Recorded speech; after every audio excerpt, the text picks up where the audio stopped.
àfi kọ́lọ́run ọba má jẹ́ ká ṣì sọ ọ́ àmì ẹ̀ pọ̀ níṣe làwọn èèyàn ń wọ́ gbajúmọ̀ olórin ẹ̀mí ni Adéyínká Aláṣeyọrí tuurutu lórí ẹ̀rọ ayélujára tí wọ́n sì ń sọkùn gbákùgbọ́ ọ̀rọ̀ sí lórí ohun tó sọ ọ̀rọ̀ tó sọ yìí ó bá àwọn èèyàn nínú jẹ́ tó sì mú káwọn olólùfẹ́ rẹ̀ bínú sí ẹgbẹ́ ohun tó sọ.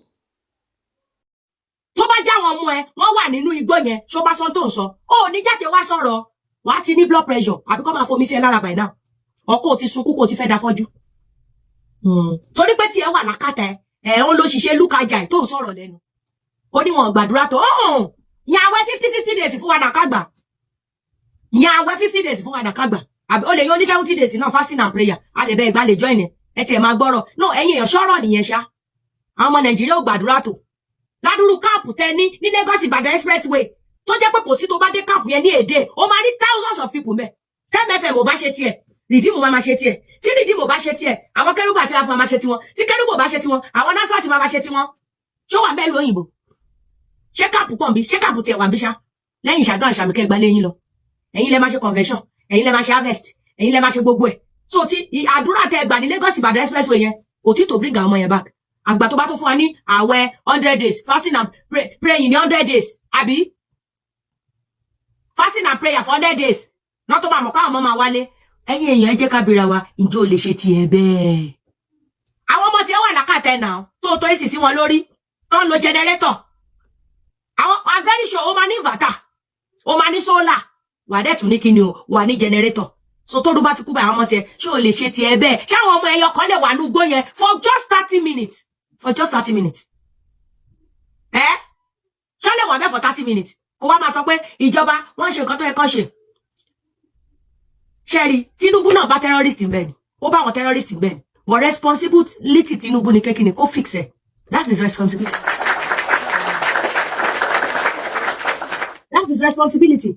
ó bá ń bẹ̀ ni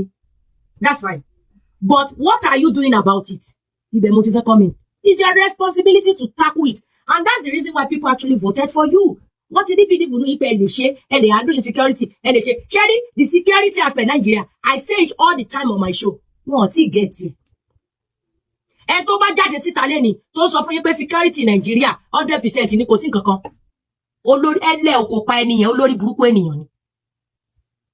Tinubu lè máa ṣe àwọn infrastructure but the security aspect ẹ tí get ẹ̀ sà ẹ tí get ẹ̀ sà inú mi ò dùn rárá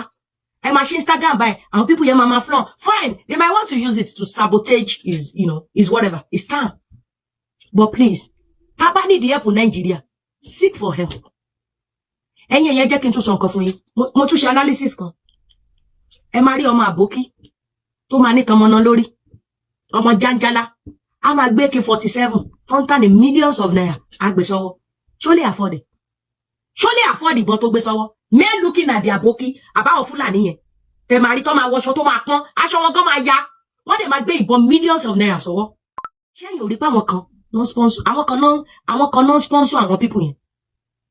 because ẹ bá rí wọn gbà mí wọn kàn dé láwà ní aṣọ fẹ́lẹ́fẹ́lẹ́ báyìí náà máa wọ̀ tó máa look dirty wọ́n dẹ̀ gbé ìbọn millions of naira wọ́n dẹ̀ gbé sọ́wọ́ ṣé ẹni tí wọ́n rí tó gbé bọ yẹn ṣó lè afford ìbọn tó rà yẹn ṣó lè afford ẹ̀ no mo kàn rò ní o mi mọ̀ bóyá mo make sense o Báṣọ̀run mi mọ̀ bóyá mo make sense o because tẹ́lẹ̀ bá rí fídíòsì wọn kì í look healthy wọ́n máa ń jẹ́ tẹ́bi ń pa wọ́n máa ń rí dáadáa aṣọ wọn máa ń pọ́n ni wọn ò ní fọ́nú gbogbo ẹ̀ máa bú títì wọ́n á dẹ̀ gbé ìbọn tó ń tà ní millions of naira wọ́n á dẹ̀ gbé sọ́wọ́ ibo náà ti rí ṣé ẹni tí wọ́n rí tó gbé bọ̀ yẹn ṣó lè afford ìbọn tó gbé sọ́wọ́ yẹn ṣé mo yẹ tó ń tàbọ̀ ìbọn wà lára nǹkan tó ń generate revenue fún each country torí ẹ̀rí pé America ò stop ẹ̀ ṣé mo yẹ tí America ní lára àbọ̀ṣá ṣé mo yẹ profit revenue tó ń generate lára àbọ̀ṣá so àwọn tẹ́bí máa ń rí yẹn wọ́n lè afford ìbọn tó gbé sọ́wọ́ ibo náà ti ń rí ìbọn yẹn àwọn wo ló ń fún wọn ìyẹn lọ bẹ́ẹ̀ mo tún fẹ́ kájọ wo nǹkan kan àbí ṣé mọ̀ pé ṣé mọ̀ àwọn tó máa ń wa gold tó máa ń wa gold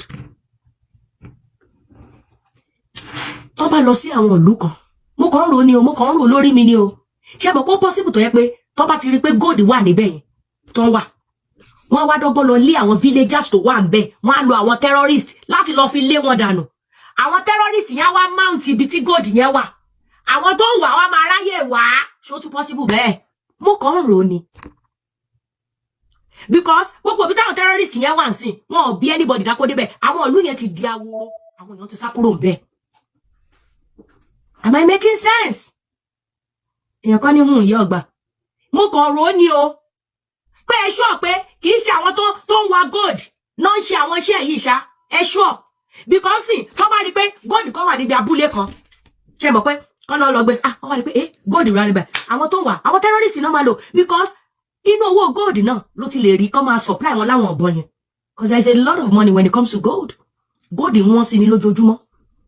so ó lè jẹ́ pé bóyá tó bá ti detect pé abúlé yìí gold wà ńbẹ̀ kí la lè ṣe o ta lè fi ṣe bá wọ́n máa lọ àwọn terrorist kán lọ máa kidnap àwọn tó wà ńbẹ̀ so that wọ́n máa scare àwọn tó ń gbé lábúlé yẹn wọ́n wá sá lọ ìlú yẹn wá daworo àwọn terrorist yẹn lára mount ìlú yẹn wọ́n wá máa wá gold yẹn kí lẹ̀yin èèyàn rò mo kàn rò ni o what if àwọn náà ṣiṣẹ́ yẹn tó jẹ́ pé ibi tó ti fẹ́ wá gold àwọn terrorist náà lọ fi ń lé àwọn villagers tó wà ńbẹ̀ láti scare wọn away ṣó ti yé yín táwọn yẹn dẹ̀ bá ti sá àwọn terrorist yẹn wọ́n wá mount ibẹ̀ wọ́n dúró sí agbègbè bẹ̀ wọ́n wá máa mine wọ́n máa ṣe àwọn gold tán wá yẹn wọ́n wá máa wà ìyẹn náà lè possible àbí kílẹ̀ máa gbẹ̀yìn èèyàn sókè ká sọ inú mi ò dùn ọmọ mi káwọn ọmọ mi lọ sí school kó dé ní 5 minutes after tó yẹ kán dé má máa gbọ́n ni nǹkan aláṣeyọrí ṣó o lè ṣe tiẹ̀ bẹ́ẹ̀ ṣé àwọn ọmọ ẹ̀ lè kó làkàtà ẹ̀ for 10 minutes kárẹ̀ má gbọ́ kó má rù go and make a public apology to that video that you made. This is a sensitive situation. Yes, it is. Ẹni tó bá dé bá ló mọ̀, ẹni tó bá kàn ló mọ̀. Okay? Mama play nǹkan tó sọ. Mama play. It's not acceptable. You don't do that. Abiyamọ ò sọ̀rọ̀ bẹ́ẹ̀ yẹn. No way. Ṣó lè ṣe tiẹ̀ bẹ́ẹ̀. Ṣé táwọn ọmọ ò bá sí lákàtẹ́ fún 5 minutes, ó ní ti rí jánajàna. Wọ́n wá kó àwọn ọmọ lọ sí inú igbó tí ejò wà, tí àkekèé wà, tí tata wà, tí gbogbo nǹkan wà. Ọmọ mi náà ọmọ yẹn kòkòrò máa ti rìn wọnú etí ẹ̀. Níbi tó ti ń sùn. Kòkòrò á ti rìn wọnú etí ẹ̀. It's not even about, the kidnapping part. Aftermath nǹkan, the trauma. Nínú àwọn ọmọ yẹn, wọ́n lè ti máa bá mi sùn. Kọ́ ti máa já. Àwọn Fúlàní wọn máa dọ̀tí, wọn ọmọ kékeré wọn máa gbà. Kò síbi tó lè ti nǹkan wọn bọ̀. Àwọn náà nìyẹn. Ọmọ kékeré, wọ́n lè bọ́ ọmọ kékeré sùn, àwọn náà nìyẹn. Nínú àwọn ọmọ tọ́kọ yẹn wọ́n ti máa fipá bẹ́ lómi lónú wọn àwọn teachers tàn kó ń kọ́ wọ́n ti máa bẹ́ lómi náà sùn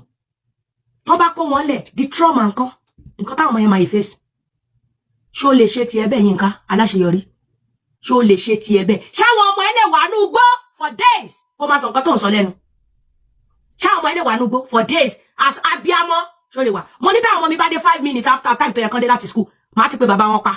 ní màá ti ra àwọn ọmọ yìí wọ́n máa ti pè mí lórí fídíò kan tí ń bá wà lọ́fíìsì má ti máa gbọ̀n lẹ́tà tí bá gẹ̀tù sí wọn náà máa ní school bus àwọn ló dìle ọkàn mi wá balẹ̀ ká tó wá sọ pé inú igbó kìjikìji ẹ̀yin èèyàn tẹ́ bá ń gba Lagos Ìbàdàn títọ̀ bá mú yín gan lásán tẹ́ fẹ́ tọ̀ ṣé ẹ̀rí bínú igbó ṣe máa ń rí ni kán wá wọ́ èèyàn kan lọ sínú bẹ̀ àwọn ọmọ kéékèèké wọ́n lọ́mọ 2 years wà ń bẹ̀ mo rí woman kan blood of Jesus ó pọn ọmọ ó ti kú ọmọ yẹn ò kú o ọmọ yẹn ń ké lẹ́yìn ẹ̀ bọ̀ ìyá ti kú. What are we talking about? Kí là ń sọ? Ìyá ti kú.